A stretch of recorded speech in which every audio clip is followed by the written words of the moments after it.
Hi, I'm Jessica Cameron, and you're watching The Sit Down with the 13 Wolfmen.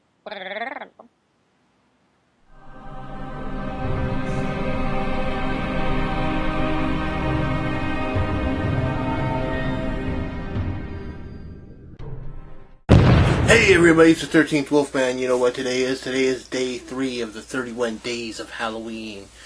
Now on day 3, we're going to talk about a movie that I love. First, let me set the mood a little bit. In 1960, that's right, 1960, the rules for making movies were pretty finite. You know, they were pretty much etched in stone. So what you do is you get yourself a decent script. Right?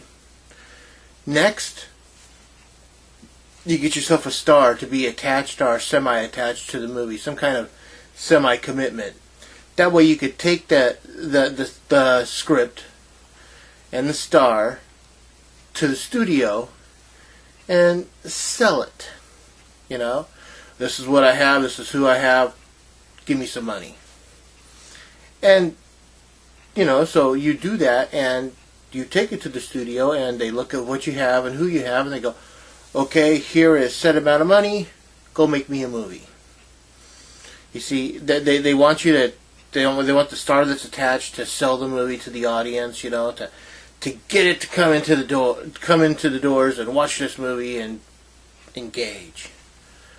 Well, this little English dude did all of that, but he kind of took the rules and spun them on their ear, you know, turned them upside down, because he's like, okay, well, I got a script, I've got a person, and he went to the studio and they go, okay, give us some, you know, make us a movie, but we're not quite sure what's going on with the second role, the person that you have.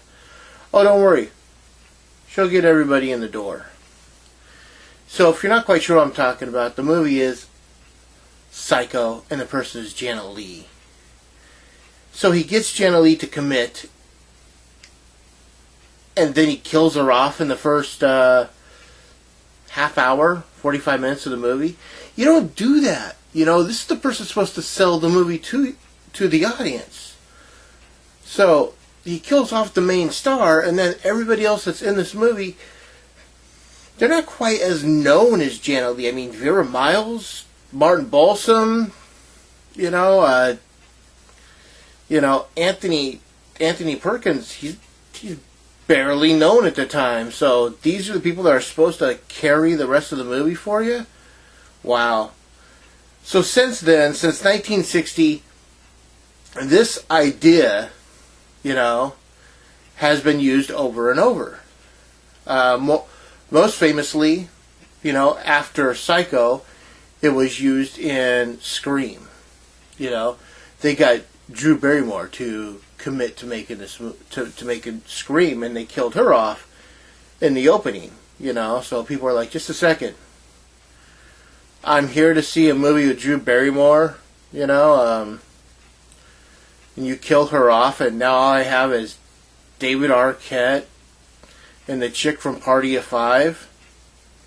What? Courtney Cox is somewhat known because she's on Friends at the time, but still, she's more thought of as a TV actor than a movie actor at the time.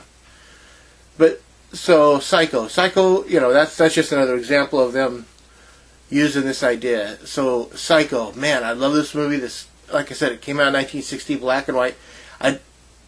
I've said it before. I mean, they did have color film out at the time. They've had color film. I mean, we know that there's been colored film around since 1939 because Gone with the Wind and Wizard of Oz both came out in 1939. Both had color features in them. So we know that by 1960 they could have did a color film, but could have done a color film. But to be honest, I just don't think it would have worked. I think the black and white of this movie is what sells this movie. Because if they do a color film, then they got to find a new way to do the blood that goes down the drain when Janet Leigh is killed. Because that's just that was just yoo-hoo, you know. That's all it was. It was like a chocolate malt drink, a yoo-hoo that went down the drain. I've talked about it before. One of my favorite things about this movie is the black and white bra set that Jenna Lee wears. And I talked about it so much because it's really interesting that Hitch, he put her in this at the very beginning of the movie. We see Jenna Lee with her boyfriend Sam, and she's got a white slip and a white bra on, which represents her being a good person. And after she steals the money, we see her changing at her home, and she has now a black slip and a black bra on. Well, that's the same thing as the westerns of the 1950s and 40s and 30s. The good guys wore white hats. The bad guys wore black hats.